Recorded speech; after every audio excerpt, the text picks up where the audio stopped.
пайраҳаи борик ва махуфи кӯҳӣ барои сокинони деҳаи Ширговат ва мардуми корафтода дар ноҳияи Дарвоз ягона василаи иртибот боқӣ мондааст.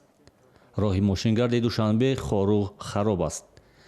бо ғарқ шудани қайиқи наҷотбахшон бо 6 сарнишин ва ҳалокати 3 нафари онҳо бо шумули як кӯдаки 10сола ҳаракати қайиқҳо низ мамнӯъ шуд.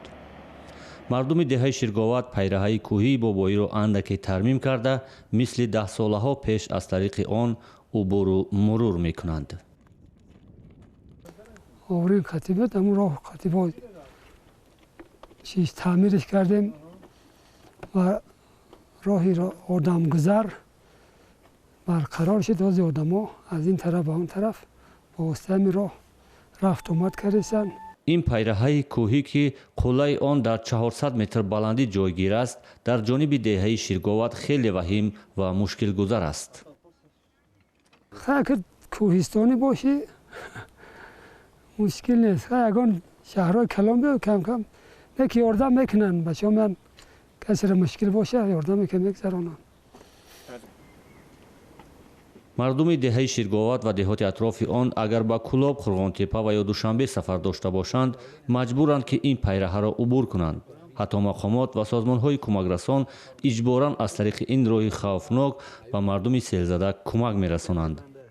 4 нуқтаи ёрии аввал ва ёрии равоншиносиро кушода истодаем, кушодем албатта, ва имрӯз ҳамаи таҷҳизотҳое ки овардагием аз сабаби набудани нақлиёт ва набудани роҳ мо пиёда ҳама инро ба пуштсора кашонда овардем ва нуқтаҳои бовари худамон, нуқтаҳои ҳамон ёрии аввал ва равоншиносиамонро аз таҷҳизотҳо таъмин мекунем.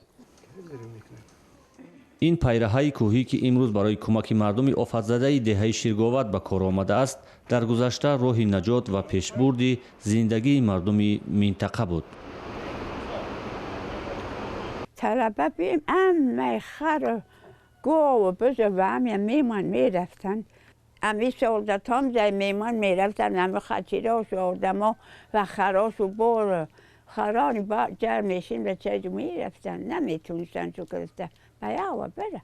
نه کردم نمتری میرفت. ای بای گندم بای کولا و بچه جزم یا مرکاب پشت میکردن یا گود برای گندم میرفتن از کولاب گندم پشت میکردن. роҳи мошингард аз тариқи Ширговат дар соли 1961 бунёд шуд. мардуми деҳа аз мушкилу ҳаводиси ин пайраҳаи кӯҳӣ озод гашт, аммо бо гузашти 56 сол роҳе ки тақрибан ба гӯшаи фаромӯшӣ рафта буд, ба роҳи наҷоти мардуми ин минтақа табдил шуд.